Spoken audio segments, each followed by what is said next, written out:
Hi, everyone. It's Haley. Welcome back to our Women's History Month series. I am so excited to be sitting down today with Jen Psaki, the former White House press secretary. It is a time where talking about elevating women's voices and making sure we have access to reliable journalism has never been more important. So I'm really thrilled that you took the time to chat. And thank you for doing this. It's such a pleasure to hear you. Thank you. I am going to kick us off from your time as White House press secretary. I feel like during that time period, we really were at the beginning of this huge misinformation campaign against political biased journalism and who we trust and who we don't trust. And so I want to hear from you kind of your experience in that space, and then also what you think for someone who isn't behind the White House and the press podium makes you a reliable messenger and how you can come off as sort of like a trusted messenger to your community. Sure. Well, those are great questions. Okay, let me see what I can do here. Well, let's say, first, when you're dealing with disinformation or disinformation, it can feel completely overwhelming, like you are playing whack-a-mole. And I say this from a professional standpoint, from a personal standpoint. And I know a lot of people are experiencing that right now because you want your friends, your neighbors, people online to know the facts and understand the truth, right? What I've found is that, and how I thought about it when I was White House press secretary, is that even if I went out there every day and I didn't convince everybody watching or convince even everybody in the briefing room, I mean, we used to call on, of course, Peter Durkee, the basement guy, we have actually a good relationship, but I used to call on him every day and Fox News every day, in part because they have a huge audience of people who also need to know what we about, right? And thinking about it, I thought about it from this perspective. It doesn't mean I'm going to convince everybody watching Fox News, but what if I give people a flavor of doubt? Or what if I open up the door and people think, wait, that kind of makes sense, or I want to know more about that? And sometimes that's how you have to think about it, is that you're not going to convince the world of the facts as they are, but you can you can take a chink out of armor of either an opposing view or something that isn't factual. So it still was right. Sometimes I would go out and call on outlets that were more conservative or critical of the Biden administration, in part because I wanted to put people watching with the points they needed to have in order to make the argument to their friends, their neighbors, people online, whatever it be. Hey, what was the second part of your question? I'm sorry. No, this was so important. This was so great. The second part was for someone who isn't behind the podium of a briefing room, how can you sort of differentiate yourself as a trusted messenger during this very politically motivated, politically charged misinformation landscape? First of all, I would say do your homework. And that means reading extensively. It's not just one article about an issue. Read 8 about an issue because you need to know as much as you can know in order to be an effective messenger and communicator. And sometimes people think of communications when you're speaking on behalf of a president or a congressman or a governor as, you're just trying to get a viral statement out there that's going to stale on X or Twitter or whatever we're calling it. It's not. It's about providing clarity and explanation. So that's what everybody should think about, even if they don't do it professionally. So do your research. The other thing that has helped me a lot is sometimes if you're trying to explain something, and it doesn't have to be publicly, it can be to a group of friends, to neighbors, to friends who are online. Write it out. Because writing, I think, sometimes helps provide clarity, and then say it out loud and see if it makes sense. Those are kind of the 3 steps I usually take. But the last thing I would just say is that it also can feel overwhelming because there's so many issues out there where there's a lot of disinformation happening. Pick one to make yourself an expert on. What's the issue you care most about?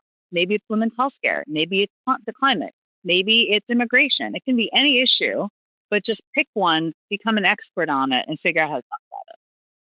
Thank you for that advice. I want to go back to what you were saying about that first part of the question. You were very intentional as press secretary of calling on Fox News or outlets that had different viewpoints than you to make sure that their audience heard from you. Since you were press secretary, the Trump administration now has made a lot of changes to the press room and the way that the press room is operating. To me, it feels really scary. Can you talk a little bit about why the White House Correspondents Association worked the way it did, why making sure we have diverse perspectives in the press room was so important, and kind of your thoughts on what's happening in the briefing? Yeah, and I'm so glad you asked this because it seems like a weedy thing, but it's very important. The White House press pool is typically made up of three wire services, AP, Reuters, and Bloomberg, a rotating national daily newspaper, a television network, a radio network, and photographers.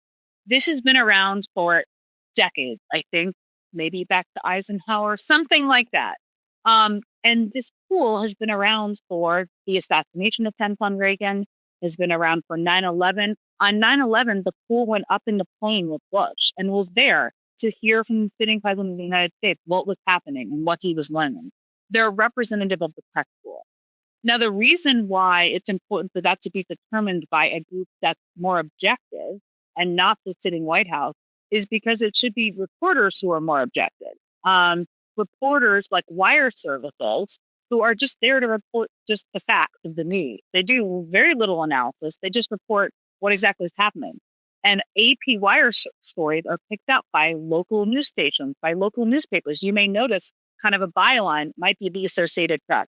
And what the White House is doing now is they're self-selecting and picking the people, which means they are selecting what information is going to be shared with the public.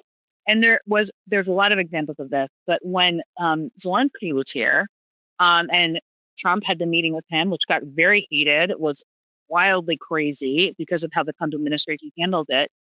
One of the questions that was yelled was to Zelensky and why he wasn't wearing a suit. Like, that's a question in that moment. Are you kidding me? You know who that guy was? A very conservative outlet who's also the boyfriend of Marjorie Taylor Greene.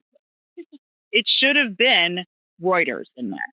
And why are you so scared of Reuters and Bloomberg and AP? They're just reporting the news. They're not there. I mean, it's a little wild, but that's why it's so important. It's distracting tactics and it prevents us from knowing what's really going on. It's very concerning and a reason why you need to be following diverse news sources. To talk about sort of the diverse news sources and the reason why we need to have so many different voices around, we have seen growing attacks on women in leadership and leadership roles, especially when they're putting their face out there like you have. And a lot of data is showing that that's leading to a decline in women wanting to be in these roles, that it just feels too much, too overwhelming. But turning away doesn't seem like the right answer. Talk a little bit about how, as kind of the face of an administration at times, you've dealt with that and what advice you might have. Yeah, well, first, let me just acknowledge that it's a real thing. And for me, the experience was not just sexism and misogyny and people criticizing what I was wearing or how I did my hair and makeup and all sorts of stupid stuff. Also, threats. And I had threats texted to me with my home address, with my kids' names. And that's incredibly scary. And that is part of a reality of being in any version of a public figure. And I'm not an elected person. I've never run for office. I never will. So that happens to elected officials all the time. It is a very real thing. What I think, how I've learned to deal with it is, I dealt with many, many years ago, attacks from the Kremlin and the Russians sound very dramatic when I say it that way. Dramatic. But it's true. Who were attacking me. They were making up things I didn't say. This was when they invaded Ukraine back in 2014-15. And it was a lot of sexist stuff. They were attacking me personally. They were making up things I didn't say. And at the time, the media here didn't really understand the relation that there was Russian propaganda. I use this example because I felt so dark and sad about it at the time, and I didn't know what to do. And what solves it for me was punching back, and in the middle of the video. I mean, verbally, and kind of punching back in, I know why they're attacking me. They're attacking me because I am speaking for the administration and saying that it is illegal for Russia to invade a sovereign country. That's why Russia is attacking me, everyone. And so that tactic is empowering. And it also works with bullies. It doesn't mean you're going to stop all the online craziness. First of all, don't look at it. But it does mean you can take control of your own power. And I think the reason why, for me, and I think more importantly, for women who are considering running for office or being out there in the public, your voice is needed. The political process is going to move forward whether you're participating in it or not.